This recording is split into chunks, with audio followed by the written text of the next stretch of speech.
Good morning, everyone. Today I'll teach you the ZZ method. So for the people all that don't know what ZZ means, it's Zaborski Zbigniew, which is the full name of the creator, the inventor of this method, which is the Polish, and was one of the co-inventors of the ZB method. So as you can see, this method consists of only 3 steps. Despite the fact that it has much variation over the last layer, and obviously just before the last layer too, and can be done in a beginner's way in 4 steps, which is EO, line, F12, and LL. So for the LL, there's the ABCD variation. So the BLL, VH, so SVS, blah, CLS, CLL, and others that are quite unknown. So the difficult part of this method is the first step.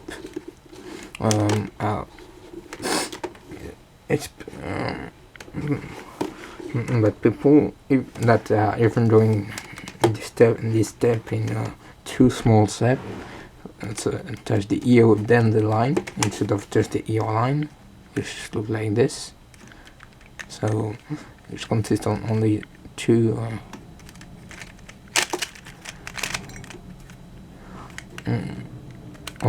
2 solved edges and the 3 the 3 centers where they belong to.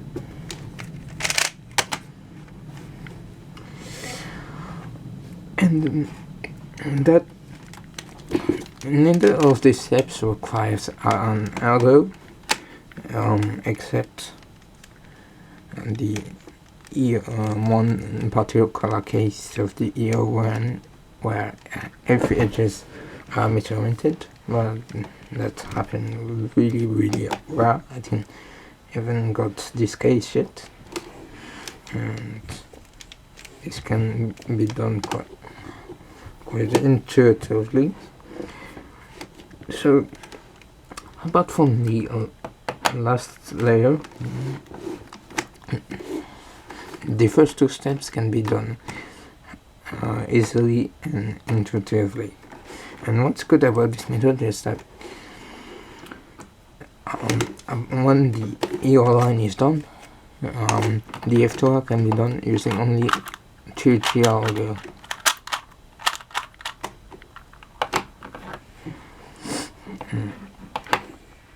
And for one block, and for the next block just a rotation, then 2G execution.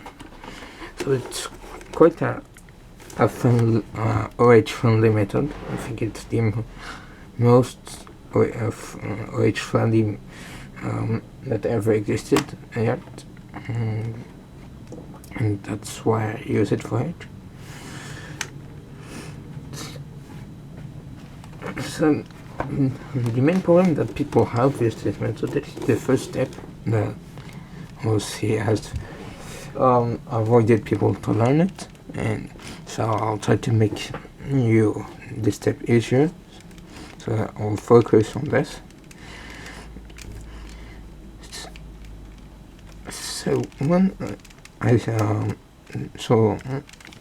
this cube, on this cube, there's every edges are oriented from either from this angle, this one,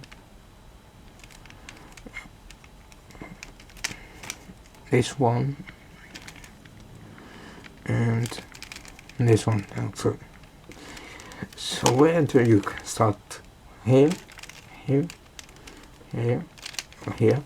the orientation won't change. It's only when if you, for example, start from here instead of there, and when you do like this, on this,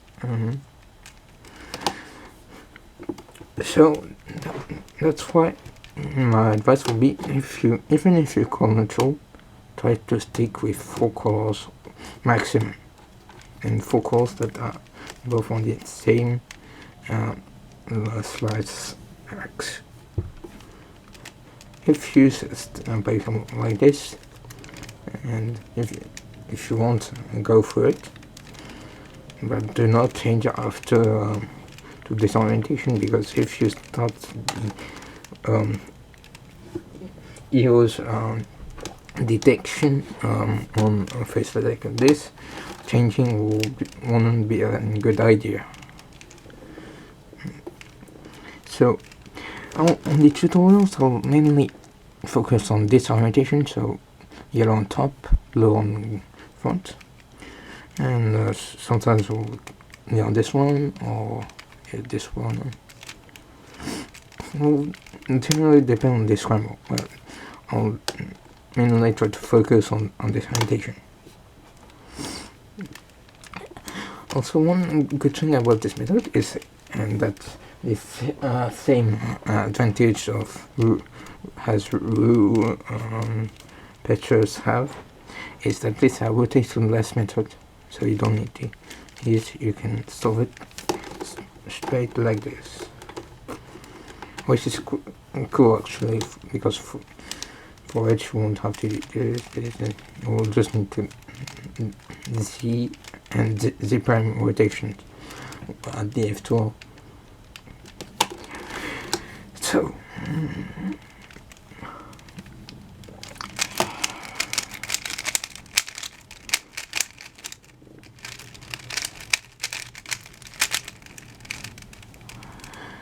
a good edge when you look at the U or D faces and faces, a good edge is when the stickers, so in that case the yellow white stickers are on the faces themselves. So for example, so those 2 edges, so those 3 edges, sorry, are oriented.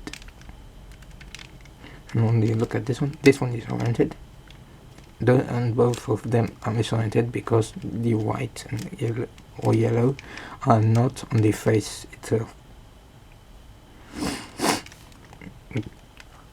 How can I say that it's oriented? So there's a useful type to check if it's oriented or not is to try to solve that particular QB using the LUUD move group. So the move group that is the only one you can use at the F12 stage. So I'll just try to see. So, yes, so using only Sushi okay, and it works. Obviously there's other calls now.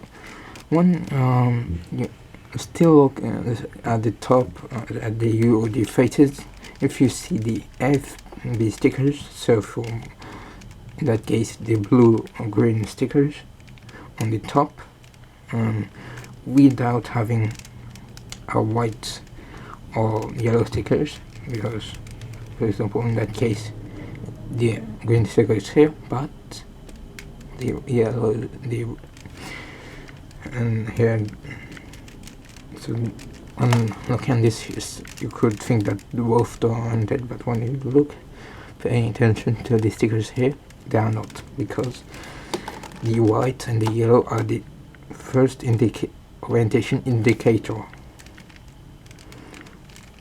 for any orientation. Even if you're like this, you will still have to look for white and yellow first, even like this.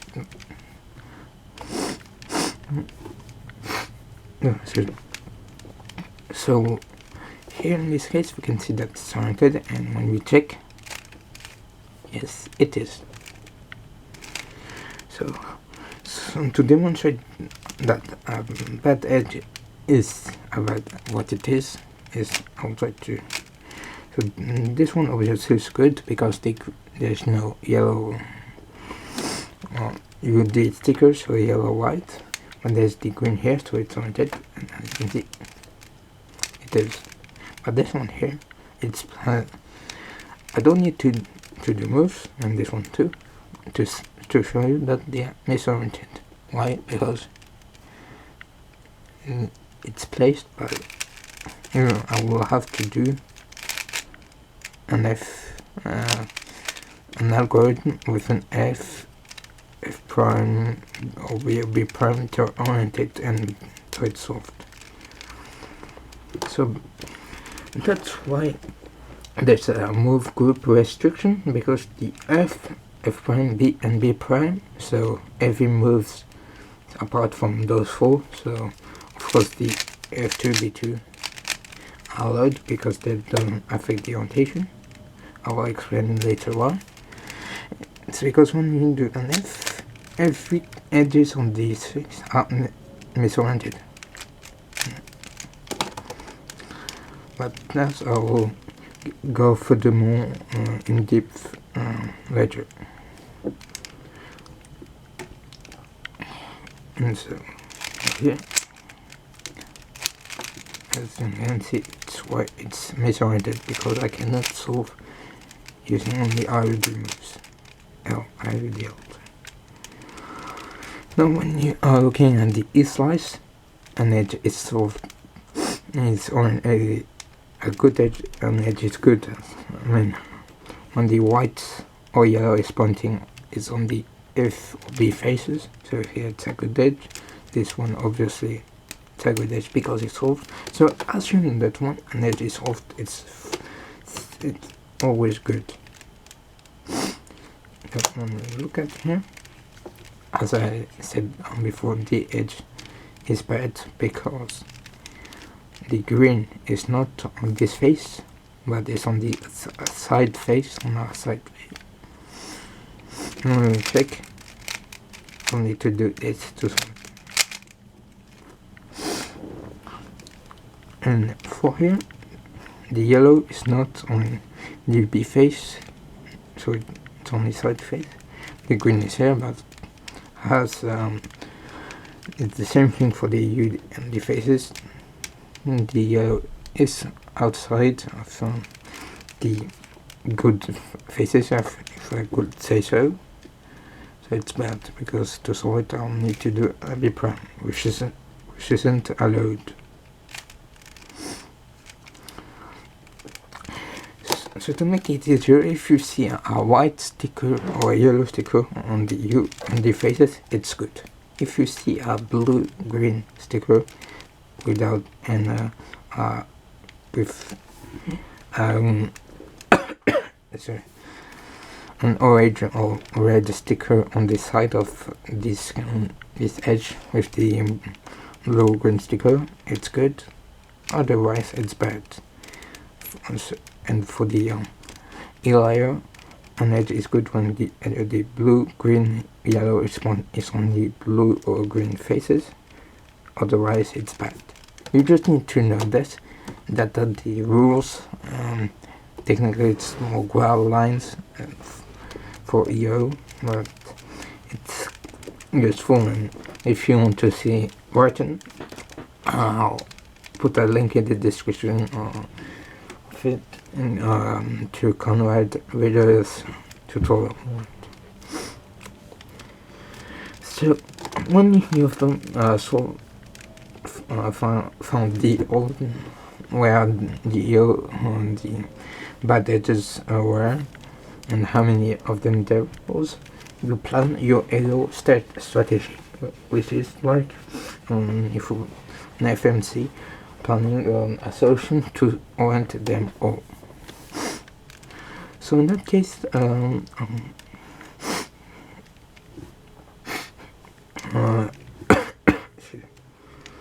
in that case, first search the widgets.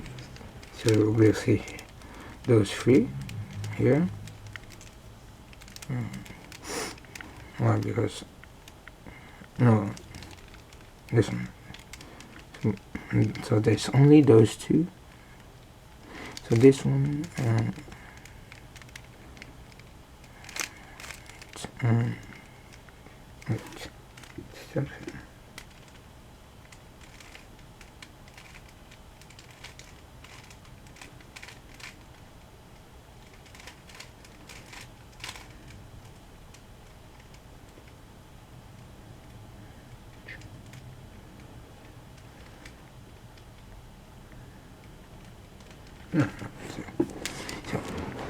So here I have 4 packages to here. So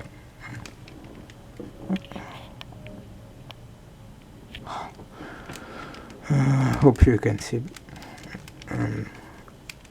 of into here. So I'll put around my cube like this because that's where the most patches are.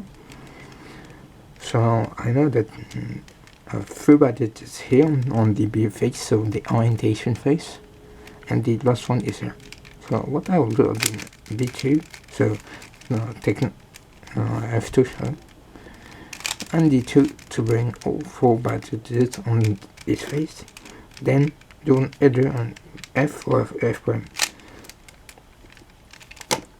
Then I have all. Now I can go to the EO line. Yeah, something that most beginners make a mistake on is doing always the same move. If you do the EO then the line, it doesn't matter. But if you start going to do EO line in one step, so in one simple algo, so choosing between F prime or B prime will be crucial. So in that case, I'll just need to trace where the edges are.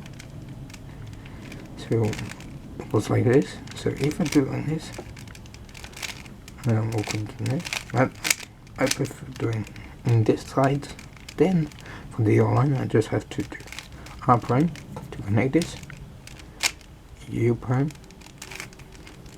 L2, and then it's the line is done, and I just have to adjust it with a D prime. Done.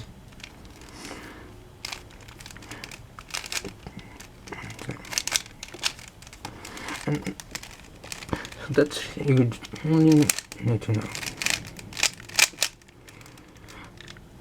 And when you have there's cases to avoid for the line is those type of cases, especially when you do EO and line at the same time, because it will be quite hard to manage you then. If you can, it's good, but I don't recommend to run into that case. And Phil, you will say the same.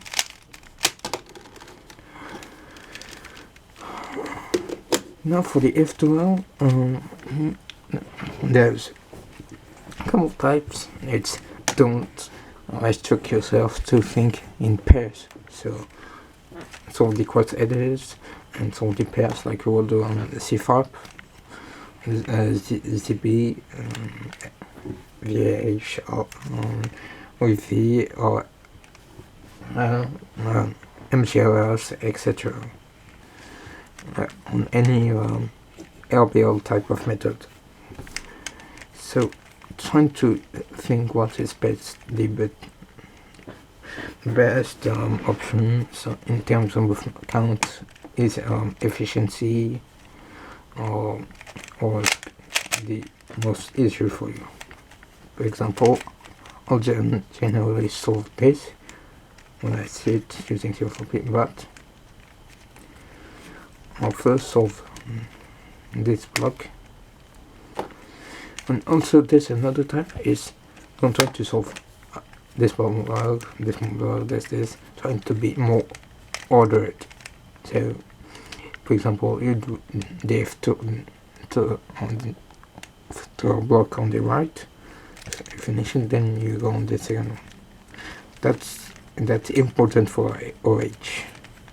Because you waste your time doing it, and in a way mess up your look ahead, and that's not good.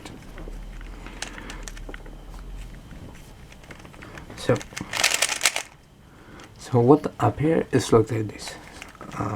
I'm pretty sure you already know this.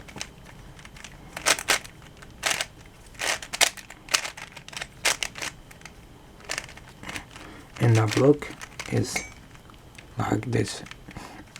So this is more power, but you can obviously solve blocks and connect them to the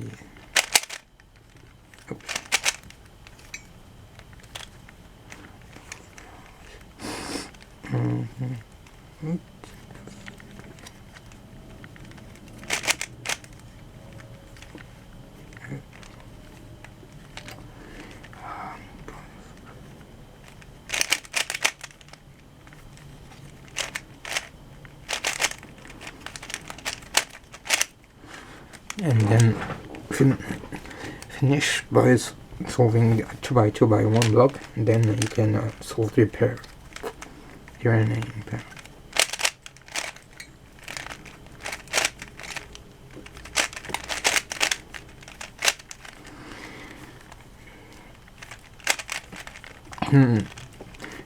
Then at the end you will most likely end up by solving pairs, like in this case where I have this pair here and this pair.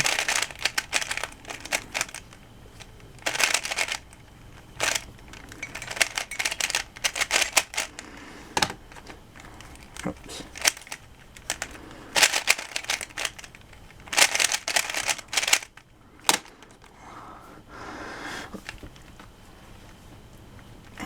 And at this stage, one of your questions might be whether you learn CLS. So when you have NA to solve, then by inserting the corner of the last layer, the first layer, the last corner of the first layer, sorry, you point every error corners at the same time. Or if you do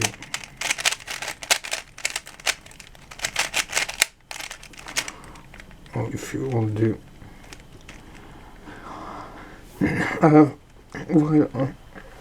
you will orient the error corners by solving the last pair using RLS,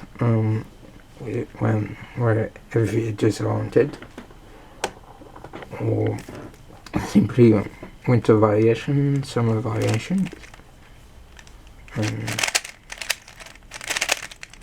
But obviously you can do solve normally, then do CLLs, or if you quite you're good at memorizing algos in case with, let's say, recognition.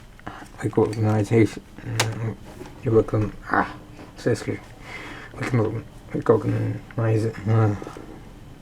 them, and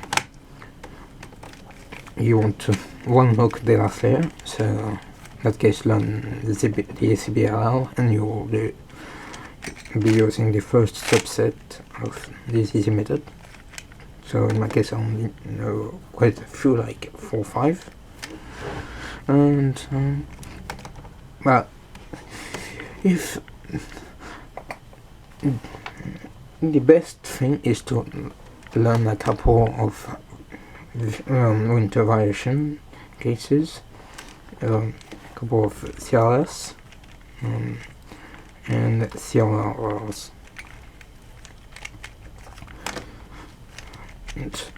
So when you will learn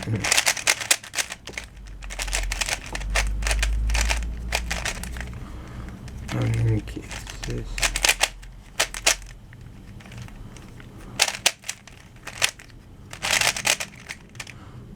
in cases like this, you won't have to do this. Then run up in CLS cases that you might not know. Oops.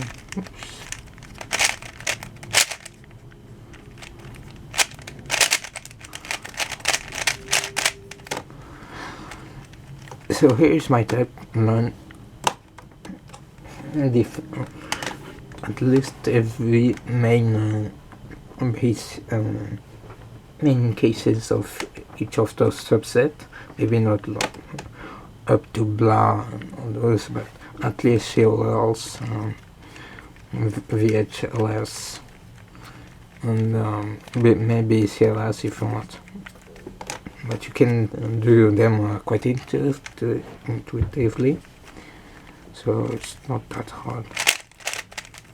Obviously, if you don't know full PLL, but you know full EPLL, in that case, definitely learn full CLL.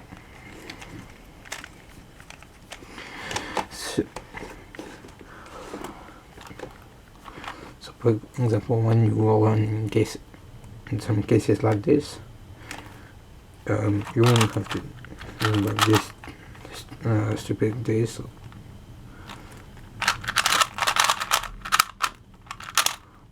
Okay.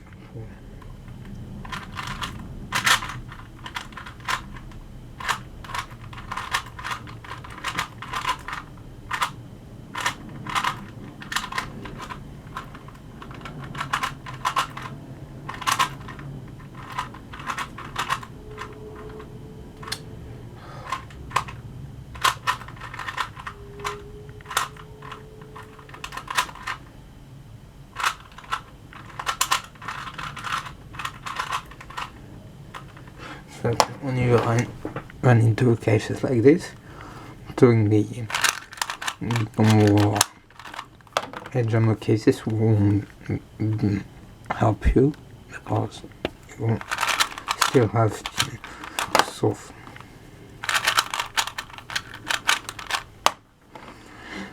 The PLL, and in that case the full PLL, because you might have mispermuted edges, so